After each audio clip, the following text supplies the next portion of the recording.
Welcome to the Alouettes Flightdeck, the podcast dedicated to Montreal Alouettes football. I'm Cliffy D. You can find me on Twitter at Cliffy D. And I'm Tim Capper. You can also find me on Twitter, but at Repact. That's REPPACT. And this podcast is presented by our good friends over at SportBuff, where if you use the promo code FlightDeck-10 at checkout, you will save 10% off your entire order. So head over to sportbuffshop.com, use the code, and save. And the Alouettes Flight Deck is all over social media. You can follow us on Twitter at AlouettesFLDeck. You can find us on Instagram at Alouettes Flight Deck. On Facebook, facebook.com/Alouettes Flight Deck Pod. And don't forget to check us out on YouTube. Just do a search for Alouettes Flight Deck. And make sure you hit that subscribe button because we are so close, folks. So close to being able to give away that beautiful satin retro jacket. So make sure you leave a like, leave comments, and by all means, subscribe to the Alouettes Flight Deck podcast. And don't forget, if you want, you can also get our merchandise over at teespring.com/stores/Al's Flight Deck. Yeah, and obviously I want to give a promo. It's very weird, Cliff, to actually see one of our two faces on our YouTube page. I was able to put out an unboxing this week of these. Cliff, you have to get these, dude. They're these gorgeous 3D printed Pocket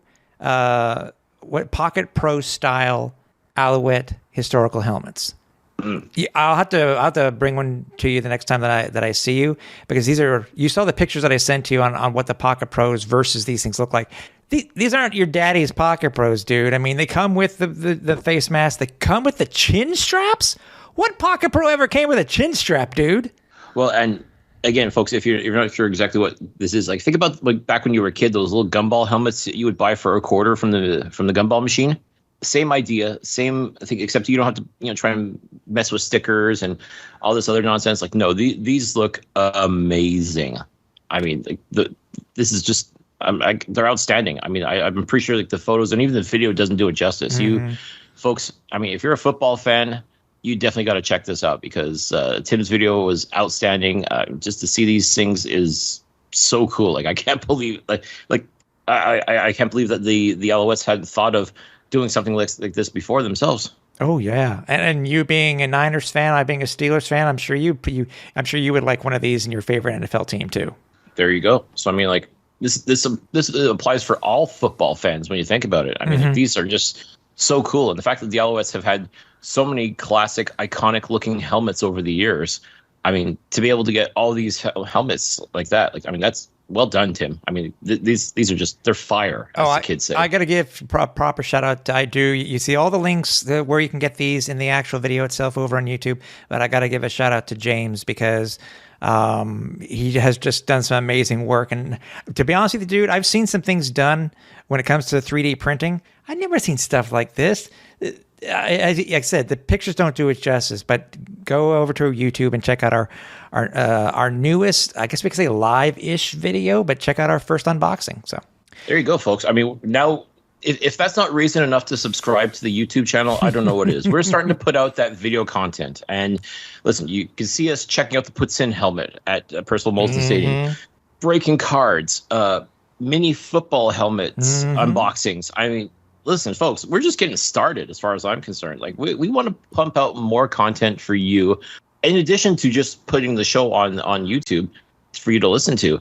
Exactly. This is just step one as far as I'm concerned. Like, this is part of the evolution. It's just the first quarter. Of the Alouettes Flight Deck. It's just the first quarter. Just the first quarter. We got lots of racetrack left. And folks, if I were you, and I'm not you, but if I were you, I would go ahead and hit that subscribe button. There you go. Just hit it. Yeah.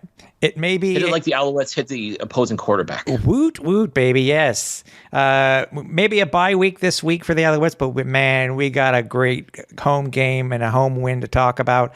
We also happen to have Marc-Olivier Brouillette to join us for the first time in a couple of years on the podcast, and we'll be speaking with him very, very shortly.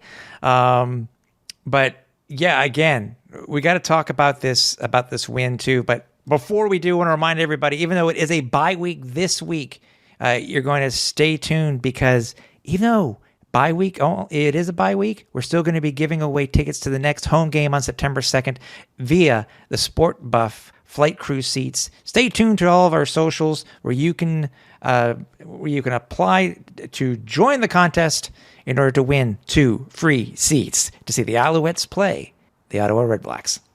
Labor Day weekend, the kickoff, if you will, to Labor Day weekend. That's right. So I know the Montreal-Ottawa rivalry, if you will, doesn't have quite that same cachet as it does for like Winnipeg versus Saskatchewan or the battles of Alberta and Ontario, respectively. But this one's starting. It's got to start somewhere, right? It's better than BC. And I meaning that we used to play BC all those years when it came to back-to-backs for Labor Day. This with the change in how the CFL is doing the schedule, with less traveling and stuff like that. To me, this is a perfect fit. They were rivals a long time ago when they were the Rough Riders. Why not? So, hey, why not? Dude, what was better? The tailgating, the weather, the result, or the reffing by Al Bradbury's crew? Wow. I mean, both had their good and bad points. I mean, the tailgating was great because it's tailgating. I mean, great to, get out and see the fans and get to interact with people and, just, take advantage of what was, for the most part, a beautiful sunny day in Montreal, which leads to the weather. It was hot as balls. I'm sorry if I'm being a little graphic there, but I mean, it was stinking hot. Cliff, TMI. No. I mean, listen, sorry, I just lost control. But it was warm as heck in there. And then you're going to cram 21,000 fans in to watch this football game, which, again, is fantastic. This is what we talked about last week's show was if the Alouettes are able to draw 17,000 for a Thursday night game, I think easily 20,000. 20,000 is a very reasonable demand from this city and from this fan base to come out and support your team, win or lose. And thankfully, based off of the fact that they stole one in Winnipeg in overtime, they had that good mo going. They got the momentum, and fans, I think, were just excited. Saturday football, so no excuse. It's not a school night, so yeah, may as well pack the stadium for a Saturday afternoon tilt. And sure enough, 21,000 plus showed up, and that was fantastic. Yeah. I mean, just gonna give the stat out if you didn't see it on social media.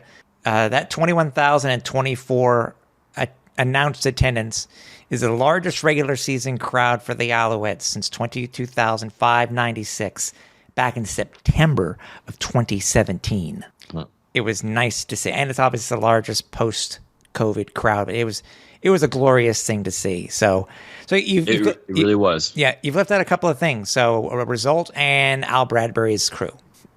Well, I mean, let's face it. As far as the result goes, yes. I mean, it was, oh my gosh, what a football game it was. I mean, the first 3 quarters, it was very tight, very defensive, and then things started to open up a little bit on offense.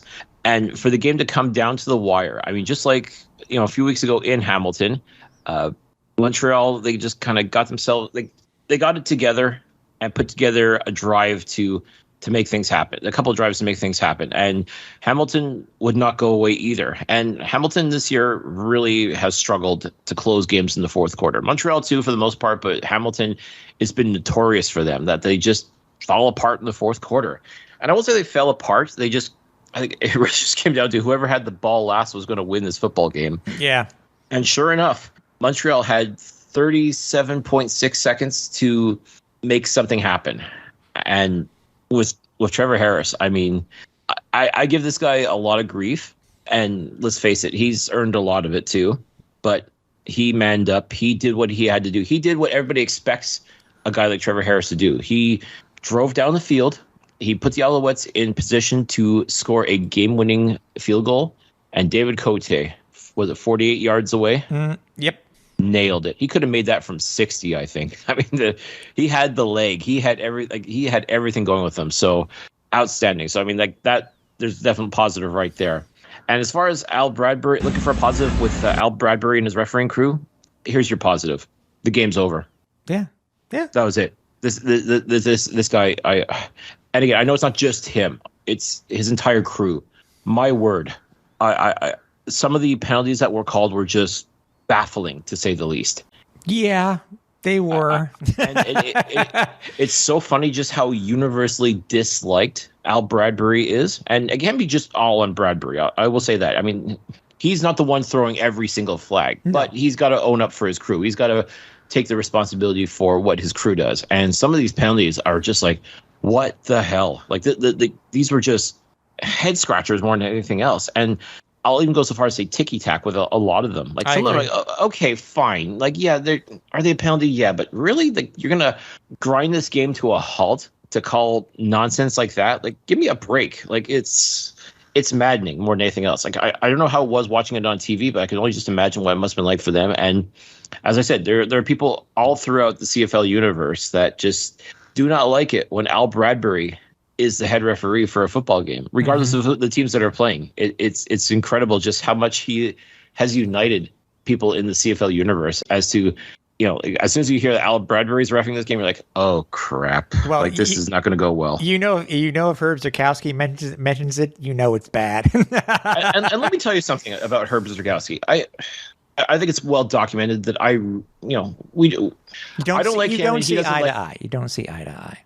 I suppose that's a fair way to put it. I mean, look, I've said my piece about him, and I know that I couldn't warm up to that guy if we were cremated together. But if there's one thing that he and I can definitely agree on, is that as soon as they announce that Al Bradbury is the referee, we are in for a long ass day. So yes, sir. I suppose there is something. Like, I guess we do have that kind of common bond between Captain Sunshine and myself. But I guess that's so.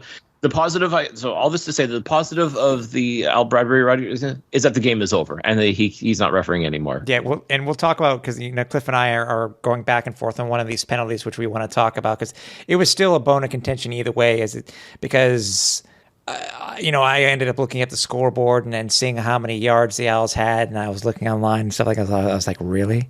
But you knew something was up. I mean, the Alouettes called for 4 straight, but again, their special teams called for 4 straight, but we'll talk about that. Alouettes win, Cliff, 29-28 on that said last-second field goal by David Cote. It sent everybody into a frenzy over Percival Molson, as we mentioned before. The announced crowd of 21,024.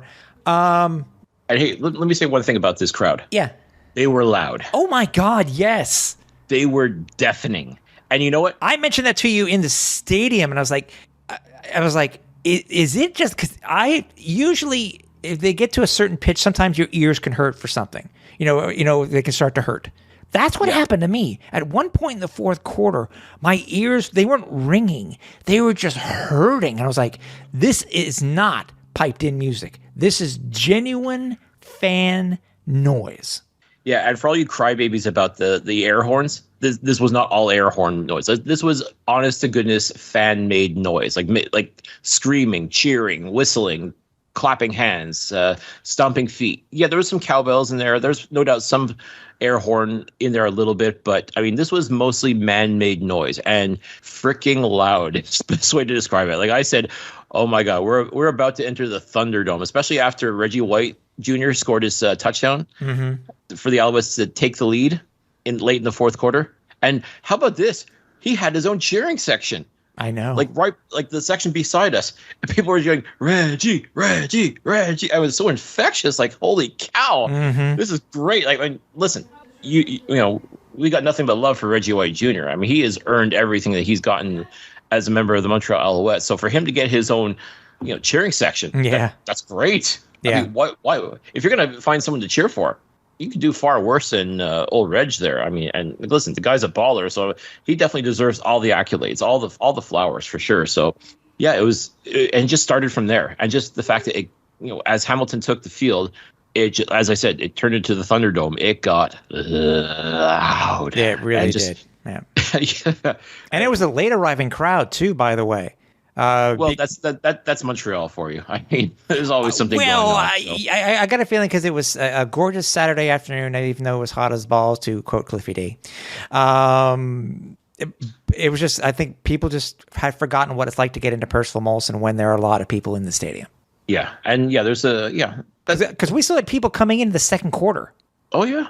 So But that's it. Like, I mean, you can usually tell when a crowd is papered, and to me, like, I honestly, like, maybe this is just naivety on my part or just wishful thinking, but I really got the impression like this is as close to like a fully paid audience as the Alouettes have had in recent years, and that's great.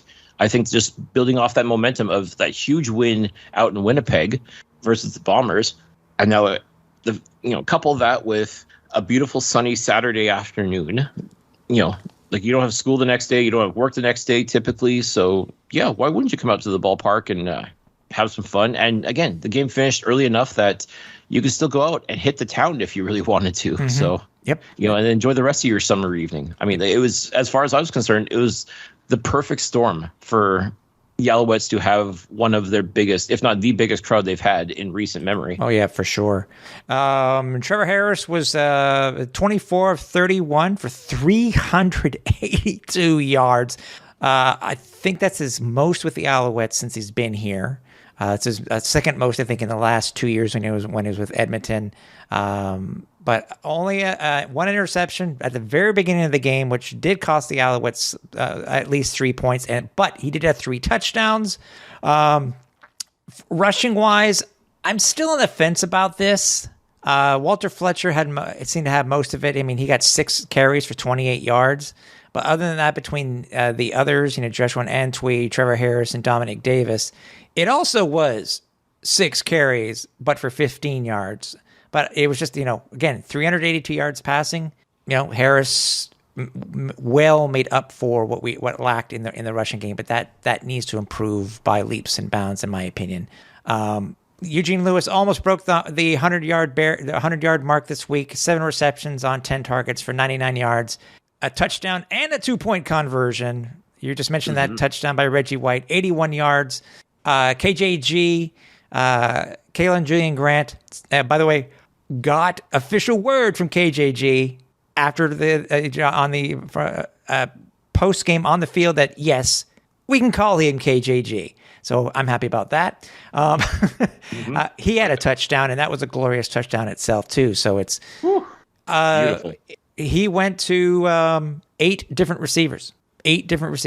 So, and it just wasn't, just sure Eugene got most of the targets, but still everybody stepped up.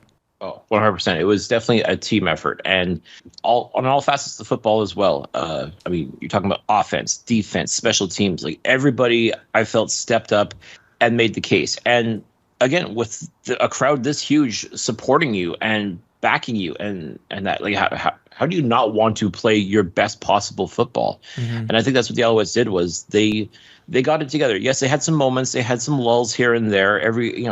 That's normal, but I mean, the Alouettes more or less stuck to the same plan that's worked over the past couple of weeks. Is just, you don't have to blow the doors off of the guy, off your opponents right away, but you got to stay with them. You got to hang. And I think that's the key with the Alouettes now, is they've got to be able to hang with their opponent, regardless of who it is, whether it's a top tier opponent like the Blue Bombers, or I'd say a contemporary equal like the Hamilton Tiger Cats. I mean, you got to be able to hang, and then just at the right moment, just like in a horse race, like that last quarter mile, that's when you turn on the afterburners and you just inch ahead and you find a way to win. And that's exactly what the Alouettes did.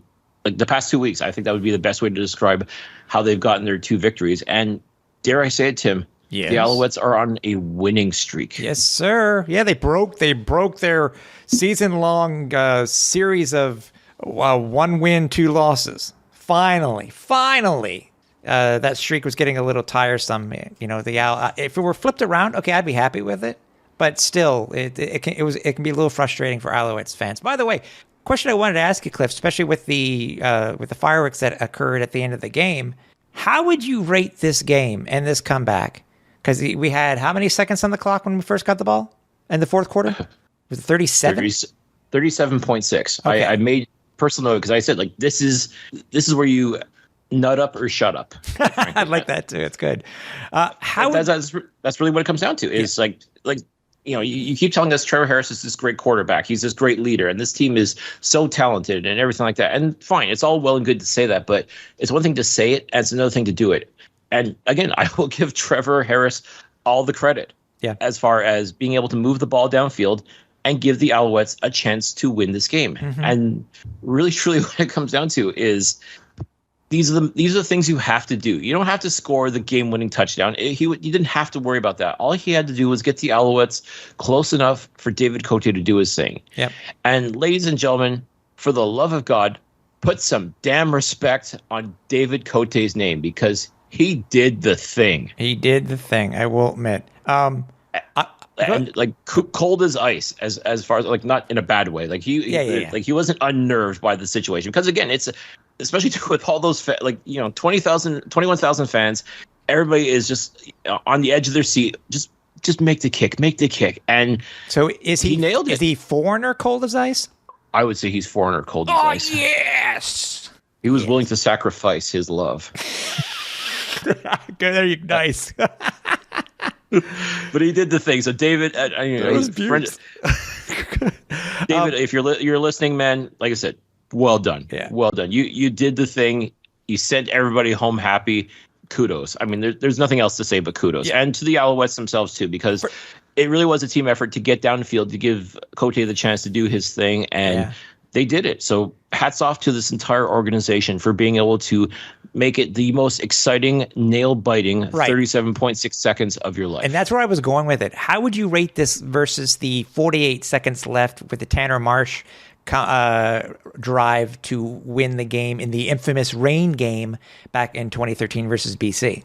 Wow. Where does it rank as an Alouettes fan? And I don't know how many of you remember the game itself, but the Alouettes recently promoted it, back in April this year, actually, on their YouTube page, where they were promoting this game. How would you rank those two games? Are they equal to each other, or in your opinion? Because there were a lot more crazy stuff happening in that game. It just seemed in the 2013 game. I will admit that the game on Saturday, no sense of urgency, which is good, even with 37 seconds left. As you said, Trevor Harris just did what he needed to do. There are a few other things, at that time, Tanner Marsh, backup quarterback, the rain, the turf was wet. Where would you, where would you rank it? I think for me, the game with Tanner Marsh, the rain game, I think that was more of a holy shit moment when it came down to how he played and how he put the Alouettes with, I think it was 9 seconds left on the clock. Something like that, yeah. With when he completed that pass to Eric Delorier to get, once again, into field goal range to win the game. I think it was more that, I think people expected the Alouettes to win. People wanted the Alouettes, and just the environment was completely different. So I don't know if it's necessarily fair to compare both games. I kind of feel like it's apples and oranges just a little bit. I mean, this game, this past Saturday's game was like drama, like big time drama, big time excitement. And you could, I don't know how it came across on TV, but the stadium itself, I mean, everybody was emotionally invested. Nobody was trying to beat the traffic. Nobody was looking to duck out because, this game is finished. Like, no. There was none of that. Like, people were going to stick around till the clock read 0-0-0. Whereas the Tanner Marsh game, like, I think it was just like, okay, we didn't expect the Alouettes to win. And holy cow, they managed to pull it off. Like just through, I don't want to say dumb luck. It wasn't dumb luck. I mean, Tanner did exactly what he needed to do to make that happen, and they got the W. So it was always great too. But I mean, it was just one of those incredible moments in time. And maybe give this 5-10 years. Maybe we'll be saying the same thing about this particular game. It's hard to say, the Whitney Houston one moment in time.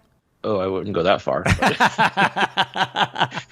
But again, and also too, especially too, if the Alouettes go on a run all of a sudden, and somehow they end up making the playoffs and going as far, however far they go in the playoffs, maybe this game is that turning point. Maybe people will look back at this particular game and say, this was the moment where the Alouettes stopped acting like, pretenders and proved that they were contenders. Well, this next will be a total of 51 days at home before the next road game is huge for the Alouettes. I mean, that in itself, 51 days at home. And even talking with the players after the game, like you mentioned this to them, and they talked about the importance of defending the nest. Yeah. And that's something that it makes me feel happy to hear as a supporter of this team, to know that they realize how important it is, like, to play in front of your team and play in front of your hometown fans. And again, to use the term defend the nest, like, it's that mindset that this is our house. You're not going to come in here and tell us what to do. We run this. And that's the exact mindset you want your football team to have, is to have that pride, to have that ownership, to be able to say, yes, if you're going to try and win in our house, good luck. You're going to need everything. Yeah. And that's what I love to hear from these guys. Obviously, this was also the return home. Should we call him the prodigal son? Could we call Matt Schultz the prodigal son? Yes. Schultze did an amazing. I'm glad, we saw him after the game.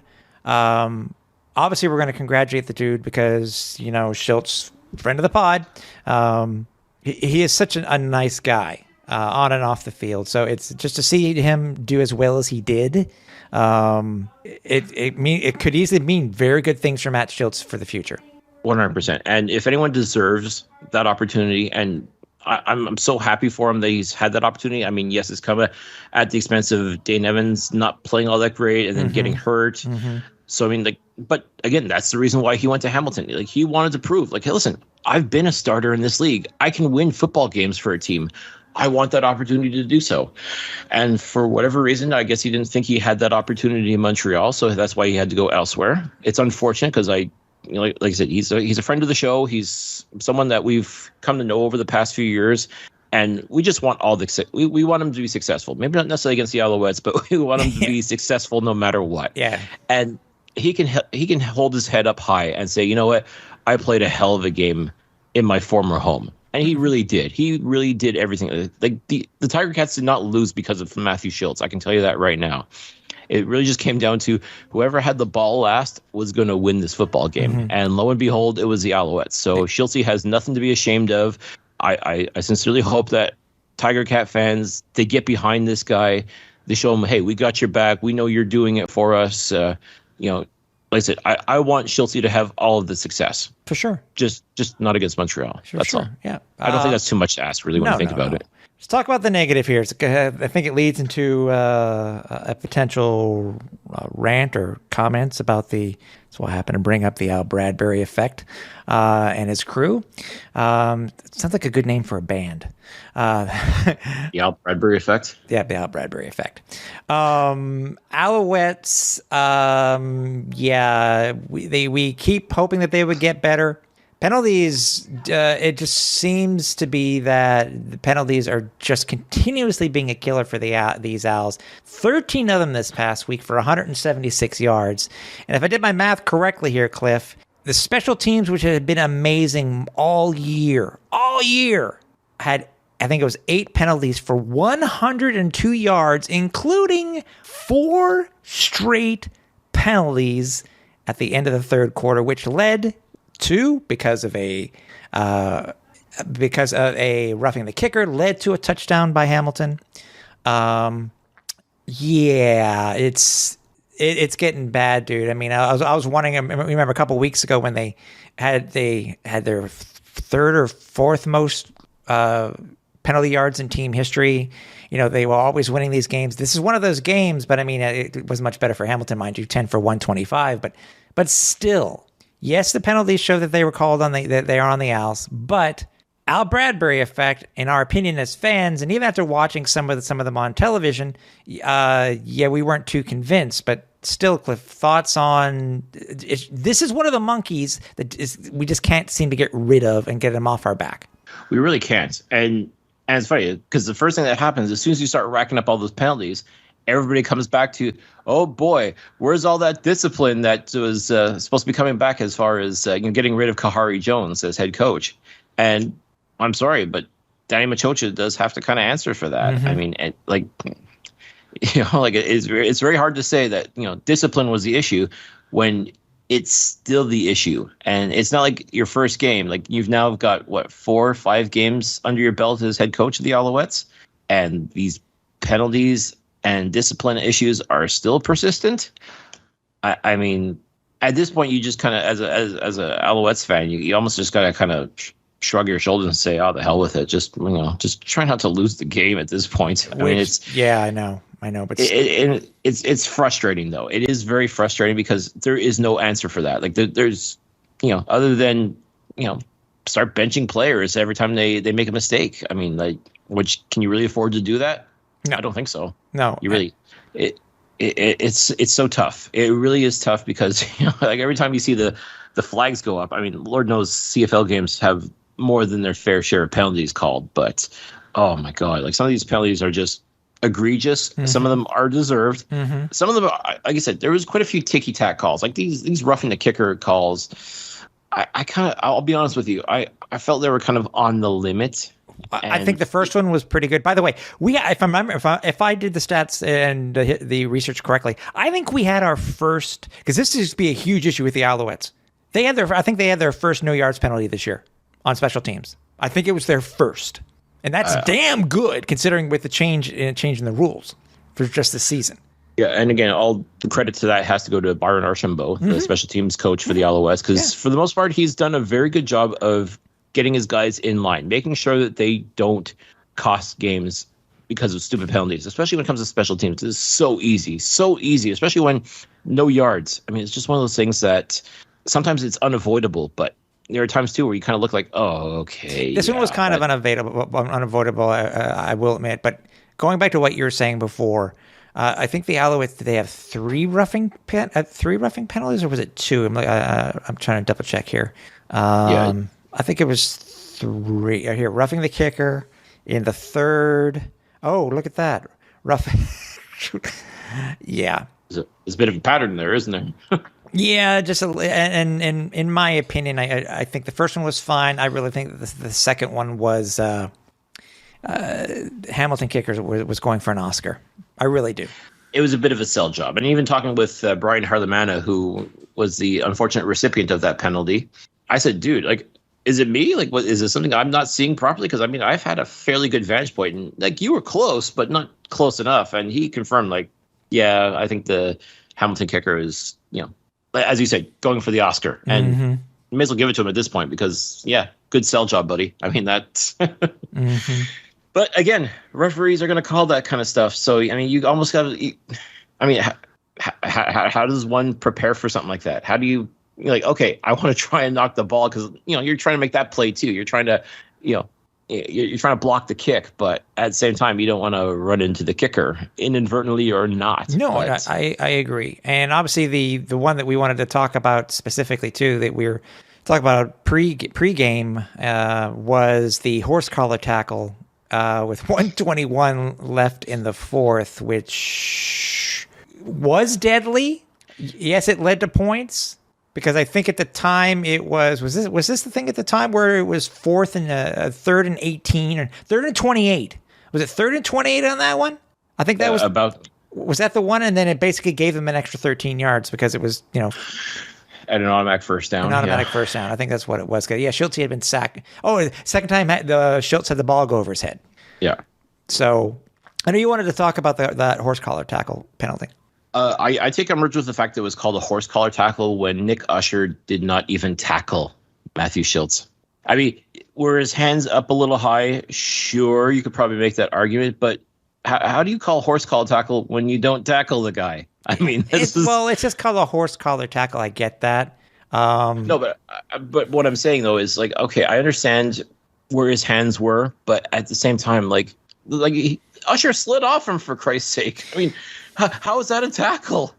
In what universe is that a tackle? Like, I mean, if you're going to call a penalty for, say, unnecessary roughness or anything like that, or clotheslining, I don't think that's a penalty. But I mean, whatever made a penalty you want to do to try and extend this game and make everybody miserable. I mean, which clearly was Bradbury's intent, it had to be. But this was not a tackle. There were conspiracy theories going around, dude. There was conspiracy theories running rampant in that stadium when that was called. And let's not forget, that was pretty much the apex of the crowd noise when it came to like all three of those downs. Yeah, because we thought it was a turnover on downs. Right, but again, it was just that crescendo. It just kept going higher and higher. Like the noise truly was deafening. Mm-hmm.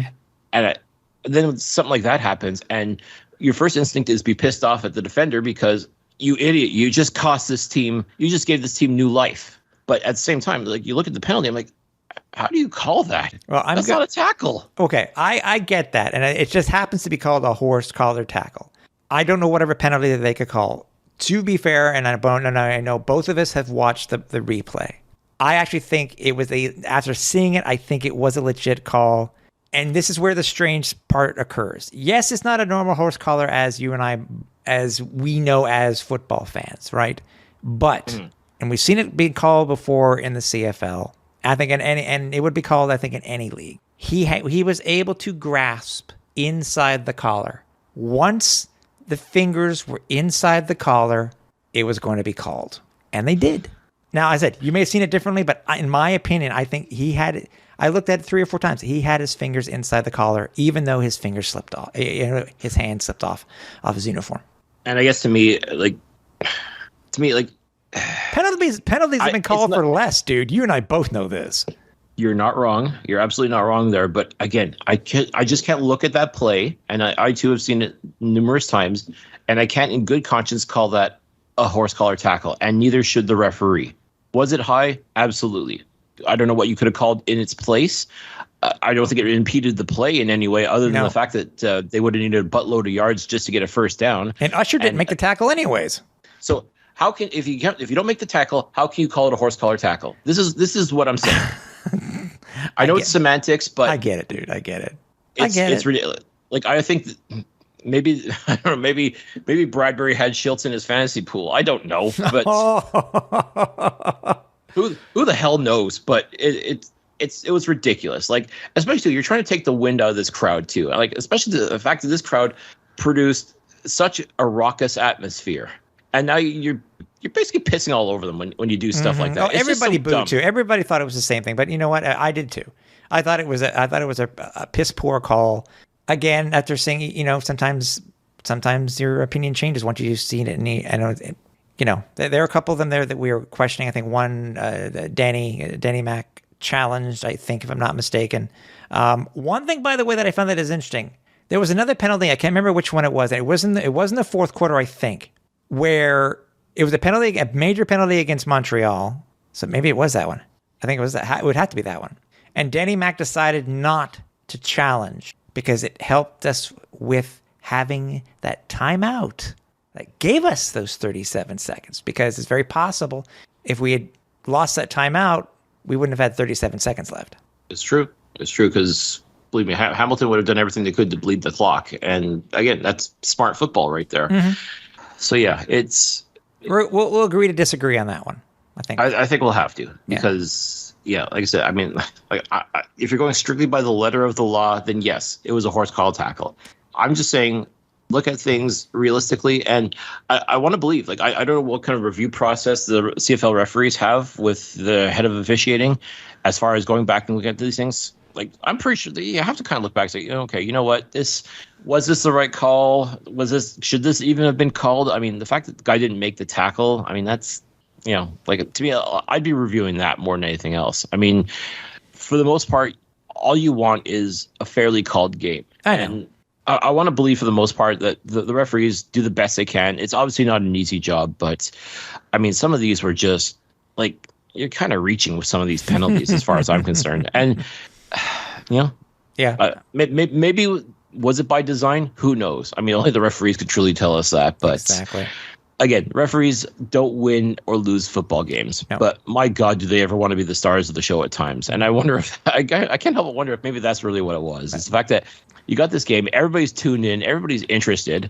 I'd love to see the TV numbers for this game. That was one thing I forgot. Yeah, they're not out yet. As far as I don't think they're out yet, but because I want to know how many people who were belly aching about the fact that the air horns kind of ruined the game for them the last time, and said that they'll never watch a game when coming from Montreal again because of all that. Like, I'd be curious to know, because everything that I heard, you can hear the occasional horn, but for the most part, you heard the crowd, and the crowd making actual noise properly. That's got to be saluted, and I really hope that people understand and realize that. Yeah, we're not just the air horn crowd. No, I don't think they were there. By the way, I saw them pregame. They actually had cowbells. So who doesn't love good cowbell? But either way, in the end, dude, the Alouettes ended up getting the win. With the win, they move to 4-6 on the season. They are tied with points versus the with the Toronto Argonauts, even though Toronto having a game in hand and also having a win in hand within the series against the Alouettes, but that could easily change over the next couple of weeks. So again, currently then with Hamilton 3-7. Obviously great game, great atmosphere. We felt with a bye week this week, no better way to talk with a gentleman who is in stadium for every Alouettes home and away game. Longtime friend of the pod itself, Marc-Olivier Brouillette. So, Cliff, let's go ahead and let's chat with him. And then when we get back, we will have a little bit of news before we finish up the show. And with us for the first time in 3 years. So he's had 3 years of experience to tell us all about being the color commentator for your English language radio station for the Montreal Alouettes. Marc-Olivier Brouillette. Hey, Marco, how are you, buddy? I'm very well. How you guys doing? We're doing good. Are you like every other Alouettes fan and Alouettes player enjoying your week off? Listen, it's given me an opportunity to reconnect with my wife and kids. I was afraid she might leave me and pack up and come home to an empty home after one of the games. So great opportunity for me to recharge my batteries, save my family, and get ready for the last couple of games of the season coming up. Good, because it would have been awkward for you to have to move into one of those, like the broadcast booth and set up shop there. I think Campbell wouldn't have allowed that to happen. Well, you know what? The housing that they use for some of the guys is actually in the building connected to my office building. So I actually see a lot of them in the mornings or in the afternoon when they're walking back to their places. So maybe I could get the Alouettes discount and move into one of those studio apartments. I mean, it'll be right next to my office. So it'll make commuting pretty easy. I don't think you really want, we don't want you to have to displace Herb either in the broadcast booth. So I don't know if he has a bed set there or not, but Herb's there enough that you might have to. I'll tell you what, though, I think I'm close enough with Herb to the point where if I needed a place to stay, he'd open up his home for me. Maybe not an actual bedroom. He'd probably stick me in the garage or something. But I think Herb would be open to giving me a roof to put over my head for a couple of nights if I needed one. That's cool. I wouldn't hold my breath, but that's me. Oh. If anything, I'll borrow some of that bar mitzvah money of his I know that he's been hanging on to for the past 15 years. That's great. As I mentioned at the top, you've had, the last time we talked to you was right after you got your gig with TSN690 to be the color commentator for the Alouettes. How has your newest career since then gone? I mean, what have you learned? What are things that you thought you knew as a player that you completely know about now versus what it was back in when we last talked to you in 2019? Yeah, you know what? I think it's given me an opportunity to appreciate more of all three phases of the football game. When you're playing, obviously you have your responsibility as a player. You have your keys, you have the stuff that you're watching on tape. But when you don't necessarily have a vested interest or you don't have necessarily a role as far as the game planner or actually playing on the field, it gives you an opportunity to zoom out and watch the game with a bigger lens and see what's going on offense and see what's going on defense and all the special teams and stuff like that. So I've really learned to appreciate the game even more and also kind of get a feel for it. It's a different feeling. We spoke about crowd energy, off air just before, but when you're on the field, you feel it, but you see it from a whole different perspective up in the booth as well as doing that on the road, not only at Percival Molson Stadium, but as well as when we go into other stadiums and we see other fans cheering for other teams. So I think it's really been my perspective. It's really given me an opportunity to appreciate the game as a fan, first and foremost, but mostly as a fan of the Alouettes. Obviously we are very biased towards the Alouettes. I was a fan when I was playing for them. I've been a fan since before I played for them, after I played for them. So it's a great perspective to have up in the booth. Do you find that, like regular fans can be Monday morning quarterbacks, say anything and everything, whether it's positive or negative, but did you find yourself turning into a Monday morning quarterback, even though you are part of the broadcast team? Absolutely. It's an opportunity for me to comment or criticize on decisions that are made either by a player or by a coach or the coaching staff, or even front office if they're making roster moves or things like that. But that's okay. That's part of it, and you need to be able to call it how you see it, and sometimes you have a different perspective on things. Mm-hmm. And I think it's okay to share that with the audience as well, and sometimes I'll watch the game and then I'll watch the replay and I'll read the different articles and I'll say, maybe this person saw it different than I did in the heat of the moment, and it gives me an opportunity to perhaps even change my opinion on something or change my perspective. And then, when I have a radio hit later in the week or going into the following game, it allows me to prepare for that as well. So it's a process and it's ever evolving. But hey, I enjoy it and I love it. And I'm passionate about the CFL. I'm passionate about the Alouettes. And this is a great opportunity for me to share that passion with other people. How was your repertoire, or how well did you and Sean Campbell get to, you got together back then, obviously, but I mean, how well is your on-air relationship gotten with Sean Campbell? It was a seamless transition. When I started in 2019, I was up in the booth with Rick Moffitt, and obviously, Rick has a wealth of experience. Mm-hmm. He's a true pro's pro, and I just kind of followed his lead and tried to not take up too much space because I was new to the game as well. So I was trying to figure out, where do I fit in this? Where's my opportunity to get a word in?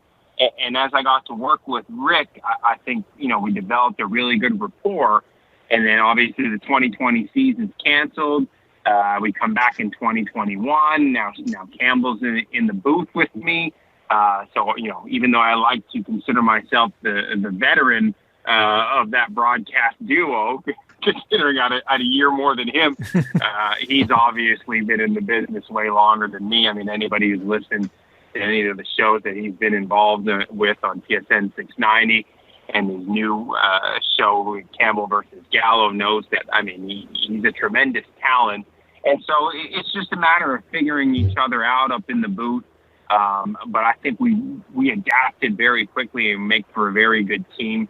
And we kind of just feed off of each other. Mm-hmm. Some people may think that, we spend a lot of time pre-game talking about the stuff we're going to discuss during the broadcast or whatever the case may be. But that's really not what it is. He does his preparation. I do mine. And I think it makes for a much more natural flow.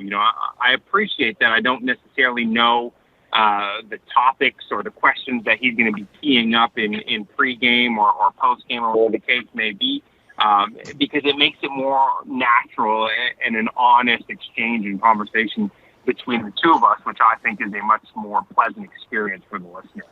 Yeah, I just thought too that obviously I can't do it in stadium, but usually watching stuff on television, if I'm able to.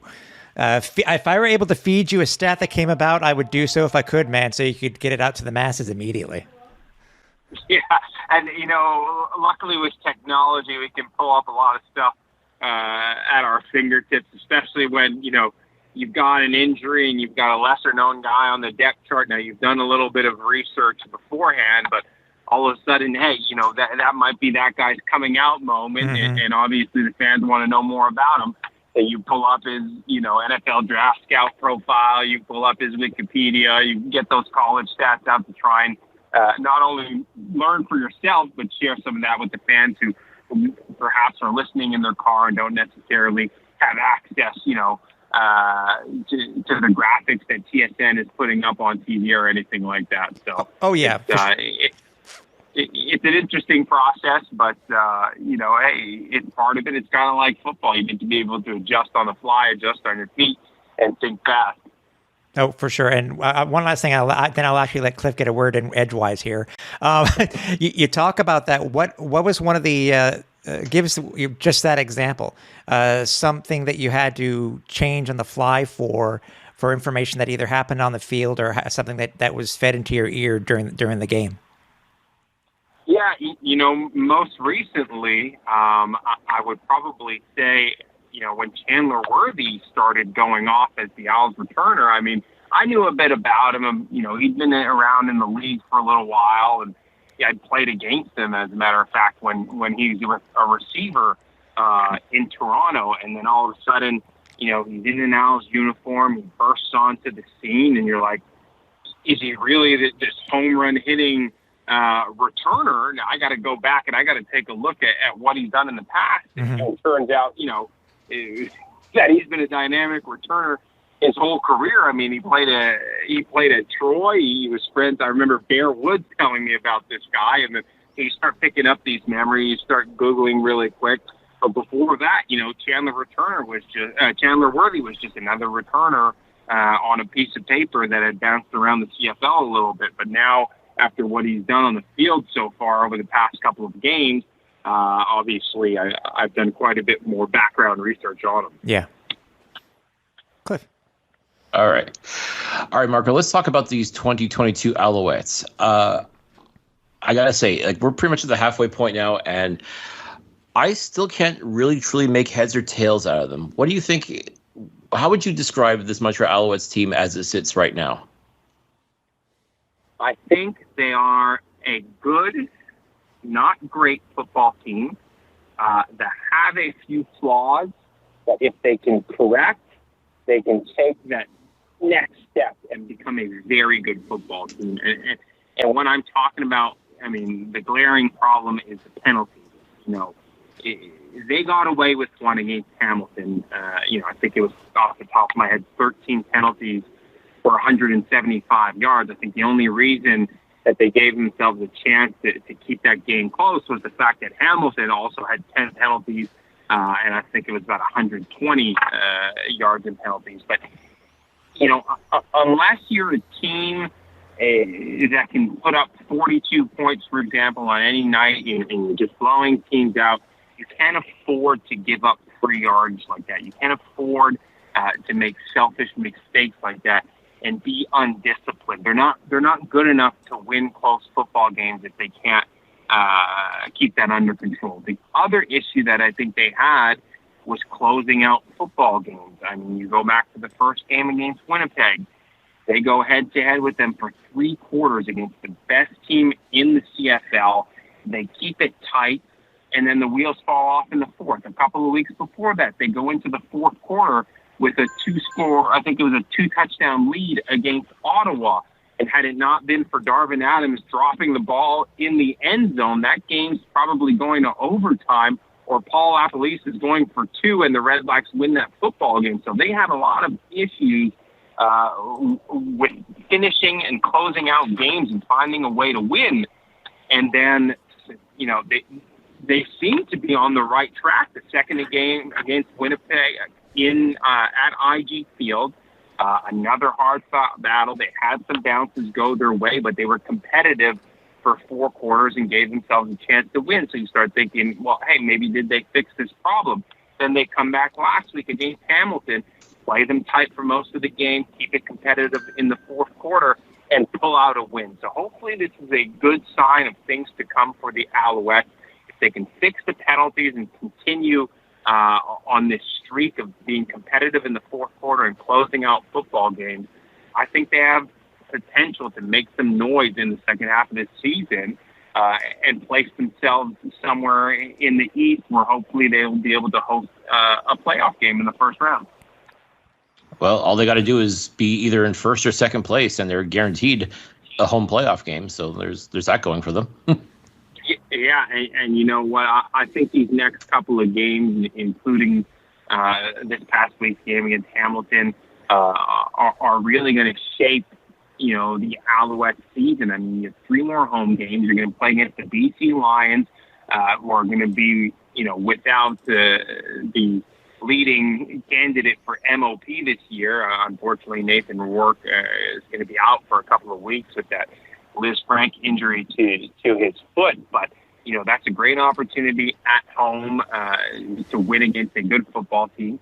And then after that, you're playing some East opponents, and those are very important games. You need to be able to rack up points in the East and make some ground in the standings. Now, had they lost that game to Hamilton, it would have been quite an uphill battle because it's a 3-game series this season. Had they gone 0-2 in the first, I don't see how, or I didn't think it'd be very likely that they could finish ahead of Hamilton by the end of the year. But now that they've split the series, that'll be the third and deciding game. Same thing with the Argos. They've got 2 games left against them. They dropped the first one. I think they're going to have to win the next 2 if they want an opportunity to finish first in the league. Speaking of home, just real quickly, the Alouettes, by the time that they play their next road game, Marco, it'll have been 51 days at home for a veteran like yourself who played with the Owls and was a player. How important is it for this team to to be at home for so long? How important is that for the players? And as you said before, how important is it they need to win, I would say, in my opinion, the next 3 or 4 to really have a chance in the Eastern Division? Yeah, I'll start with the second question. I agree with you. I think if they win 3 of those 4, they'll be in good position, going into that last quarter of the season. And if they're going to lose one, hopefully it'll be the BC game, because the last thing you want to do is have an East team gaining ground on you. Now, as far as what you just mentioned, them being at home for so long, I mean, that's a tremendous advantage for them. Even just as a player, the comfort level and routine that you have when you're playing at home, you're not traveling, you're sleeping in your bed, you know exactly what's waiting for you when you show up to the stadium. Some of these guys, they've never played in Winnipeg, some of these younger guys. They've never played in Saskatchewan, so they go over there, and it's brand new, and it's these little distractions that put all together can have the potential to become a big distraction, can take you off your game. But with them being in town, in Montreal, in their facility, I think it'll bring a sense of calm and security to these guys. And like I mentioned, and you mentioned, this is a great opportunity for them to make some headway in the East and really get hot towards the end of the season. And who knows, maybe, when those fall months roll around, we'll see some guys come back from injuries, thinking mostly of William Stanback. I mean, that would be huge if they could get him back for the stretch run here, because obviously the ground game's been struggling ever since he went down in week 1 against Calgary. Talk to me about Anthony Calvillo as a play caller. You've obviously teammates with him. You've won a Grey Cup with him. What's your honest assessment of Anthony Calvillo as a play caller in 2022?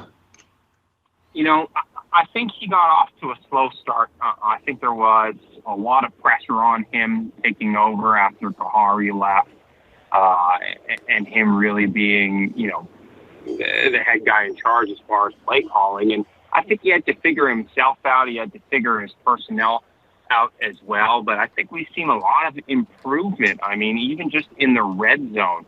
Early on in the season, the Alouettes, they were having success moving the football down the field, but it almost seemed as though any time they sniffed the red zone, they just completely fell apart and had to settle for field goals. Now we're seeing a lot more touchdowns, which shows improvement. Now, I think for a little while, the Alouettes offense did get in a rut where, and I mean a rut in the sense that there was really only one thing working, and that was throwing the football to Eugene Lewis.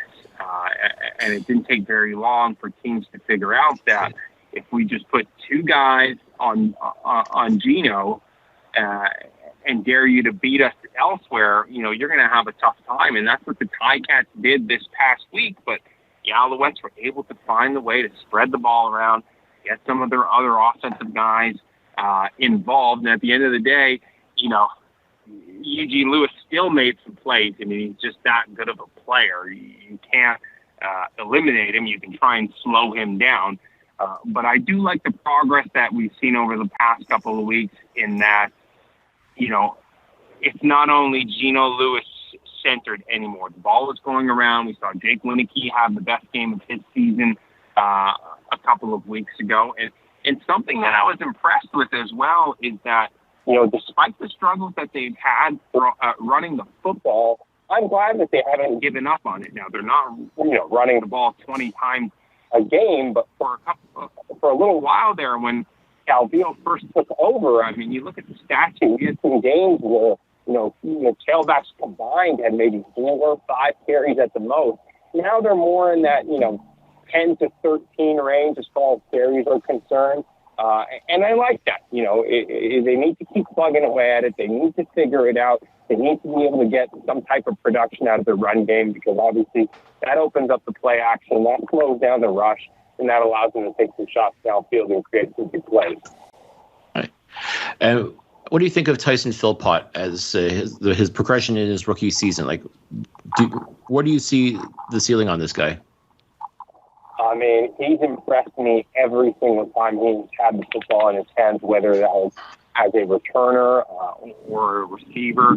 And I think, first of all, it's a testament of the quality of the program at the University of Calgary. I mean, over the past couple of years, you can look back to the draft class, when guys like Mike Edom, who's still in the league, came out of Calgary. They've become one of the best pro factories in youth sports, and I think that's apparent in Tyson Philpott in his physical maturity, his mental maturity, and how he's been able to adjust to the pro game so quickly, and how he's taken advantage of every single opportunity he's been given. And for anybody who's listened to the broadcast, they know that Sean and I are huge fans of Tyson Philpott. We've been lobbying, to see him more on the field, whether that's as a returner or as a receiver, because I think he's earned that opportunity to get some more playing time. He's done a tremendous job. Now, obviously, scary injury this past week against Hamilton. Hopefully, he'll be okay. He's got the extra bye week to rest. And hopefully we'll see him back in uniform when they take the field against BC in a couple of weeks. All right. And can the Alouettes truly win with Trevor Harris as quarterback? I had my doubts at first, but I think that he has continued to progress. He's a solid quarterback. He's not a wow type of quarterback. He doesn't give you what Vernon Adams gives you. The highs aren't as high, but the lows aren't as low either. Now, when Trevor Harris is struggling, it's not disastrous. I don't think he costs his football team a game when he's not playing well. He just doesn't make those types of mistakes. But at the end of the day, he's an older quarterback. I don't know if he's a long-term solution for the Alouettes. At one point, they're going to have to make a decision while Vernon Adams Jr. is still young. Is VA our quarterback of the future, or are we looking somewhere else? So that'll be a decision that'll have to be made in the near future for the Alouettes. But as far as the way Trevor Harris has been playing so far this season and taking over as the starter, I think he's done a tremendous job. He's provided veteran leadership for that offense. He's done a good job of carrying the team, and I expect that to continue for the rest of the season. That's actually a very fair answer. That's a very fair answer. That's my assessment of it, Yeah. I think Trevor is a good quarterback. He's not a wow quarterback. When he's on, he's on. We saw it against Hamilton. He played a good football team. A good football game. But sometimes he struggles. I think there's a little bit of a lack of mobility there. The first game against Hamilton, he struggled a lot, especially because of that interior pressure from the Hamilton defensive line. And I think that's somewhere, that's the part of his game that he struggles with. When he's got guys in his feet, when that pocket gets constricted around him and there's push in front of him, I think that really rattles him, and he doesn't necessarily have that ability that VA has, to get outside of the pocket and create some space and get away from the rush. So, he still brings a lot to the table, and I'm really impressed by his body of work so far this year. For sure. So as a former quarterback, has he reached out to you to try and get some perspective on things, or have you been willing to offer your perspective on things, having been in his shoes, so to speak? I don't try to get too involved with those guys. Obviously, we're around them. We travel on the team flights, but I keep my comments to myself, and I think those guys know that if they have any questions or they want any advice, they can always come to me. I mean, I was in the league for 9 years. I've been around a lot of guys. I've got a lot of information and advice to give, but I don't ever give it unsolicited. So, Trevor hasn't approached me about any of that, but if he ever wants to have a conversation, obviously I'd be open to having that with him. No doubt about it. And I'm sure Danny Machosha, a former Carabin like yourself, would probably appreciate you being there for him if needed. Yeah, listen, hey, I told Danny as well, if ever he needs a Canadian to suit up, I got about 2-3 good games in me. So he's got to make sure, he really needs me. I'll give him 2-3 good games, and then I'm hanging him up. There you go. Ratio breaker. Boom. That'll make an interesting radio broadcast for sure. Oh my gosh! If you could do the commentary while you're playing, oh my God, phenomenal. That's TSN mic'd up to the max, man. Yeah, that'll be a whole new fan experience. Switching from being player to radio broadcaster, what are the things? What is one of the things that you had to get used to the most? Whether it be travel, juggling with your. I can't really say real job, because I'm sure you love both your jobs that you do, Marco. But you understand what I'm getting at. I mean, what's the things that you really had to get used to the most becoming a week to week broadcaster?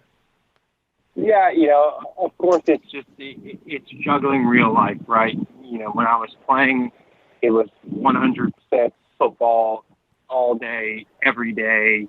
That's my sole focus, day in, day out, whether it's the off season or the season. Now, obviously, since then, my family's grown. I have 2 kids now. I work as a lawyer. It's a whole different, approach to life and a whole new schedule. But what I do love about this gig is that it keeps me connected with the game. It keeps me connected with the players, the people that I've met over the years, because, the CFL is, for lack of a better word, very incestuous in the sense that, it's all the same guys, the same coaches, same personnel guys that are just getting recycled and kind of shuffling around the league. So I know everyone across the league, and this gives me an opportunity to maintain, my relationships with them. But I still approach the game similar to the way I did when I was a player. Obviously, I don't spend nearly as much time, going through a scouting report and getting ready for the game. But I do make sure I set aside some time in the week leading up to the game to dive in, to look back at my notes, look back at some of the stats, the games, the stories, get acquainted with who the next opponent is, and what are some of the keys and things to look out for during that game. So the preparation is similar, just on a much smaller scale now. Yeah. What of all the visiting stadiums you've been to, Marco, which is your favorite? Well, I think I obviously have a bias for Mosaic, having spent 2 years there and got an opportunity to really see its guts and everything inside, being in that locker room and those facilities. I mean, it's just an incredible place with an amazing fan base and the great people of Saskatchewan. So I definitely have to go with Mosaic. It's almost like a second home for me on the CFL circuit. For sure. And I'm about to put you on the spot here. I think Cliff's going to like what I'm about to do here, because as a lawyer, I want you, Marco, to give us your closing argument on why fans should show up to the next home game. Well, here's what you're going to see. You're going to see guys on the field who are fully invested in what they're doing. They're not just going through the motions and collecting paychecks. You know, I think it's pretty obvious that this means something to those guys in that locker room. I mean, they work hard, and they've had some bad bounces in the first half of the season, and they had every excuse and every opportunity to just pack it up and write this season off. And instead, they've continued fighting and clawing and trying to win football games, and we're seeing the fruits of their labor here over the past 2 games. And I mean, if you want to see one of the best shows in town, there's not a better venue than Percival Molson Stadium on a nice summer or fall evening. I mean, up atop the mountain. And yeah, hey, just like me, it's got a couple of wrinkles. You know, an old age is catching up with it. But the energy in that stadium, anybody who was there last week for the game against the Hamilton Ticats can attest to the fact that the energy in there was unparalleled. I mean, that place was rocking when the Alouettes made a comeback late in the football game and were able to pull out a win. So if you're looking for some excitement in your life, make your way to the mountain. Go see an Alouettes game. You won't be disappointed. You know, I'm guilty, and I'm already a season ticket holder, so I'm guilty. That was amazing, dude. That was great. I was going to say, the defense rests. There you go. I didn't tell you guys, I picked up a gig with the marketing team as well. There you go. There you go. Uh-oh. Marco's going up against Joey. Uh-oh. I want to see this. I want to see this. He doesn't want that smoke. No, he wants nothing to do with me. Oh, I love it. Hey, Marco, we really appreciate your time, man. We love hearing you on the radio. You give such great insight. I love hearing a player when they switch over to the radio broadcast, hearing their insight and what they think about. We know no matter what team that they happen to be, broadcasting for, but it's obviously our pleasure to have you as our color commentator for the Alouettes, man. And hey, let's not make it another 3 years before you join us again back on the show. Absolutely not. And guys, I appreciate you guys having me on. I appreciate you guys being fans. I mean, the CFL community, it's more than just the players and the coaches and personnel. I think it's such a fantastic, intimate league where, a lot of the fans are so close to the players, and, you develop these relationships. I mean, gosh, I've known Cliff since probably my first or second year in the league. Mm-hmm. I mean, it's just amazing. I don't know of any other professional sports where the relationships like this, that can develop between players on the field and fans in the stands. So, anybody out there who's maybe skeptical about the CFL, it's an amazing league, not only for the product on the field, but I think for the people that are involved in it as well. Well said. Folks, make sure you check out Marco on Twitter at MO Brouillette. I believe you're also on Instagram too at MO Brouillette. Do I have that right? That's right, across the board. There you go. So, folks, shoot him a follow. Get that insight that you're desperately craving. Make sure you're tuning in to listen to Marco and Sean Campbell on TSN 690. If you're not watching on TSN, then listen to these two guys do their thing. Absolutely incredible. Thanks, guys. Appreciate the good reviews. As I mentioned to him on the podcast, on the interview, Cliff, we got to get him back after more. Let's not make it 3 more years. Talking to Marco is great. Hearing a perspective from not only being in the broadcast booth, but also being a former player. And by the way, that closing argument is something that we need to save. 100%. I mean, and again, no surprise. I mean, Marco brings it each and every time. If you've heard it in just one game being called on TSN 690 with him and Sean Campbell, you know what he can do. Like, the guy, he knows his stuff. He knows his football. He brings it each and every week. I mean, if you're not able to listen to the game on TSN on TV for whatever reason, there's no shame in going to the radio and listening to these two guys do their thing. I mean, it's just absolutely fantastic. Exactly. We always appreciate Marco coming on, sharing his insights, not just from a player's perspective, but now from a broadcast perspective. Yeah, exactly. Absolutely fantastic. Exactly. So thanks again, Marco. you're welcome anytime you want on here. Exactly, man.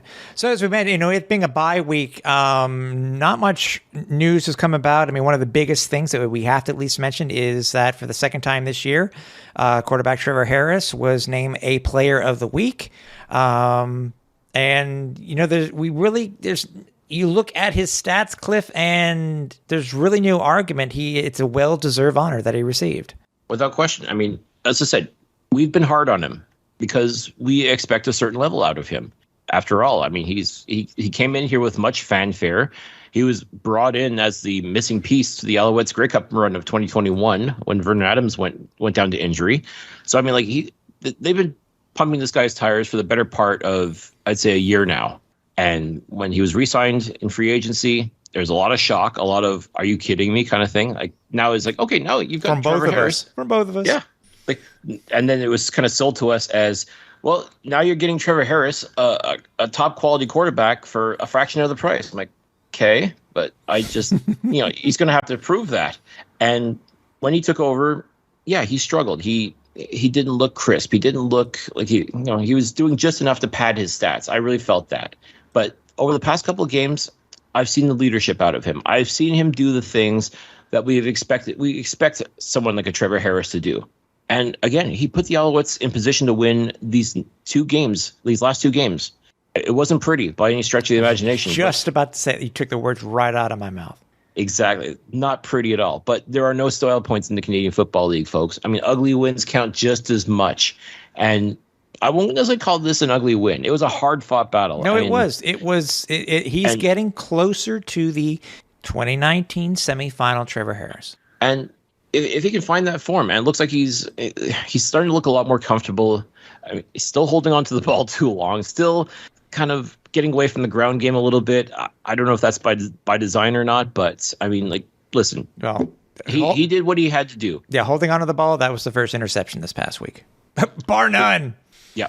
And listen, this is who he is. And just like, as we said in the past, when Vernon Adams would make mistakes, and it's like, well, he's that kind of quarterback, the gunslinger style that he has. Mm-hmm. He's going to make mistakes, and you're just going to have to take the good with the bad. And I think that's pretty much what it is now with Trevor Harris is you got to take the good with the bad. He's going to make mistakes. He's going to hold on to the ball. He's going to do things, but at the same time, he's still going to do what it takes to win. And he's going to put drives together. He may not be the guy that throws that game-winning touchdown, but he'll at least put you in a position where you can do something that will ultimately win you the match. And that's exactly what he did 2 weeks ago versus Winnipeg, and then last week versus Hamilton. So I'll give Trevor the props for that. And of course, congratulations for being named one of the players of the week last week. Exactly. You take the good, you take the bad, you take them both, and there you have the facts of life. The facts of life. Also, it was announced, pulled back, and then changed. We got some more clarification on it. The Alouettes will be having a Members Day for all the season ticket holders. It's going to be originally announced to be held on August 28th at Percival Molson Stadium, but because of scheduling issues, it was actually changed, and we've been told that it should be occurring the weekend of their next bye, which is, if I'm not mistaken, the weekend of September 17th. Double checking my calendar here real quick. You are correct. Yeah, so the weekend of either the 17th or the 18th, but we've been told most likely it will be the 18th. For that, again, it's for season ticket holders. It will be a first practice of the week. Also, at the time, we will be able to, as season ticket holders, you will be able to pick up your season ticket gift for 2022, which we can say it is a toque. So what better way to come watch the Owls play, and especially if the Alouettes are going to make this a weekly thing of once or twice during their practice week where they play at Percival Molson. Hey, why not, dude? It's a great idea. Absolutely. I mean, especially too, if you live or work downtown and you find out which day it is where they're having their practice, by all means, swing on by, take a look, and see how this team is preparing for the next game. Exactly. I mean, to me, it's always a lot of fun, especially too, like I've always said too, like that's really truly during the season, probably the best way to get to meet your favorite players is to go, and after practice, they're there, and you can stop and say hello to them and get an autograph, get a selfie, or you can just sit and chat with them for a little bit about about football, about life, what have you. I mean, to me, that's how the CFL builds those relationships with its fans, by letting you get that up close and personal with the players. So I mean, if you've got the ability to take advantage of something like that, folks, by all means do so, because you'll see a lot, you'll learn a lot, and you get to experience a lot as well. Exactly. So stay tuned. Keep looking at your email and stuff like that, where you will be able to pick up. I think you'll be picking up tickets so you can do your RSVP for the Members Day. But again, in the next couple of weeks, you should be seeing something from the team. So should be fun. I like these type of practices. I really do. I like Percival Molson. I mean, nothing against the Big O, but I like what they've been saying recently about being able to practice in your home stadium. I kind of like that. Oh. And one last thing, at least I have to mention. I'm curious to know what your thought is, because it's very interesting, the information that we received. The news story that broke by the Journal de Montréal last weekend, or I guess it was the same day where they practiced at Percival Molson before their game versus Hamilton Cliff. It was mentioned in no uncertain terms that they've been talking to McGill about the possibility of reconfiguring the field to meet normal CFL field specifications. Now, I think it's a great idea, but so far in the people that I've reached out to, specifically over in the side when it comes to McGill, the answer that we've received in return is currently no comment. So as I mentioned to you on social or on the text to you, Cliff, well, there's smoke. But what does that mean going forward? But that would be so weird. This field has been in that configuration for so long. You know, as I don't know how long that track has been there. Obviously, since at least '97. Yep. And but how long? How long before that? Yeah, and also through the fact that McGill doesn't even use it for their track track events. Yeah, because they got the field. Yeah, they got their field house. Yep. So I mean, it's kind of just sitting there, serving no purpose for anybody other than to rob Eugene Lewis of touchdowns. Mm-hmm. It would be interesting, dude. I think it would be a game changer. It really, really would. So, I mean, the last time that the Owls had changed their field was in 2013. Maybe it's going to be 10 years if they do it next year or whatever they decide.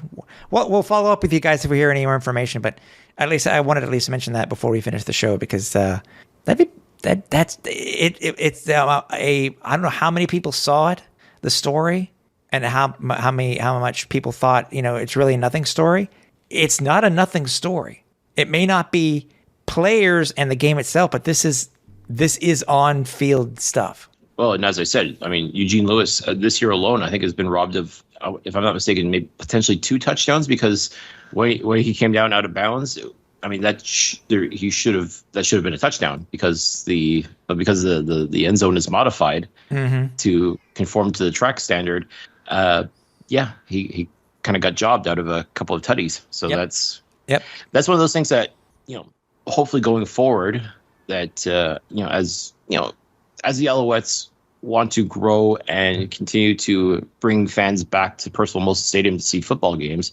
I mean, it's kind of weird. It kind of reminds me of BMO Field, how they've got altered end zones as well, but mostly because even though the stadium was designed to have CFL football in it, their end zones are also too compromised, because for the first part of their life, BMO Field was strictly a soccer stadium, and then it had to sort of cram a CFL field in there some way, somehow, despite the fact it was supposed to be. Kind of like what they did at Blue Cross Field up in or Blue Cross Stadium up in Moncton. They had expanded, right?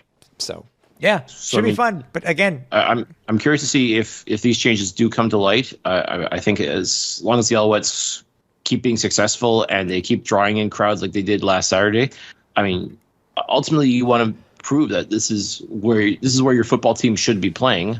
Prove that this is the atmosphere like no other.